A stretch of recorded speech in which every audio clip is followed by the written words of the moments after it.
ওই যে সরকারের যে ইয়েগুলা ভাঙচুর কইছে মেট্রো রেল এগুলা নিয়ে একটা ভিডিও বানাইতে হইব। এ কথা বলে আমারে বলতে যে তোলাই ভাইয়া কিছু টাকা পাঠাইতেছি, তো হে তো যেটা বলে আমরা তো ভয় পাই। আমি কিন্তু হেরে বাঘের মতো ডরাই। আমি না, আমাদের টিমের সবাই তার বাঘের মতো ডরায়, কারণ মানে সে অন্যরকম মানুষ ভাই। সে ক্যামেরার ভিতরে একরকম, কিন্তু ক্যামেরার বাইরে খুব ডেঞ্জারাস একটা লোক।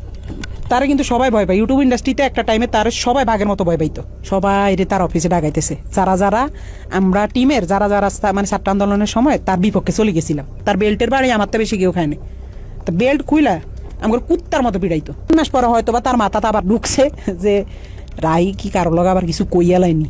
হ্যাঁ, রাইরে আবার একটু দমক দিতে হইব।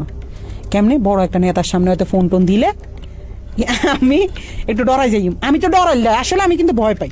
তো হঠাৎ একদিন রাইতে আমি নোয়াখালী 10:30 11টার দিকে হঠাৎ একটা ভিডিও কল, তো ওই দাফে দিয়ে এই তো আবার তলপেটে কামড় দিয়েছে। আল্লাহ এতদিন পর হঠাৎ কল দিয়ে আবার কি জানি কি কয়, হঠাৎ ফোন দিয়ে কয় শুন তোর লগে একজনের সাথে একটু কথা বলাই দিবে, বুঝছস রাহি? পর আমি কই জি ভাইয়া, কোনো সমস্যা নেই বলেন।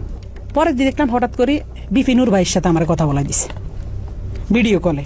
আমার কইতেছে একজনের সাথে তোর কথা বলাই দিব, সে কিন্তু নেক্সট বাংলাদেশের অনেক বড় মাপের একজন কেউ হবে, প্রধানমন্ত্রী বা মানে ভালো একটা পদে যাবে। তো পরে দিই আফ্রিদি ভাইকে বুঝছি তো তোর ভাইয়ের অবস্থানটা? আমি কি জি ভাইয়া বুঝছি। পরে কথা সাবধানে থাকিস, ঠিক আছে? আমি কি জি ভাইয়া ঠিক আছে। শুধু বুঝাইছে যে তার লগে বিশাল বড় বড় হাত আছে। 5 আগস্টের পরে 2 মাস 3 মাস সে আসে নাই, তখন আলহামদুলিল্লাহ বলছিলাম যে আল্লাহ সে না আসুক, সে তার মতো থাকুক, আমরা আমাদের মতো থাকি।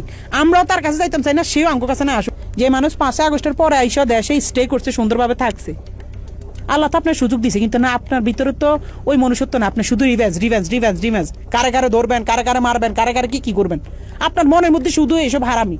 আল্লাহ কি আমরা ছাড় দিব? এসব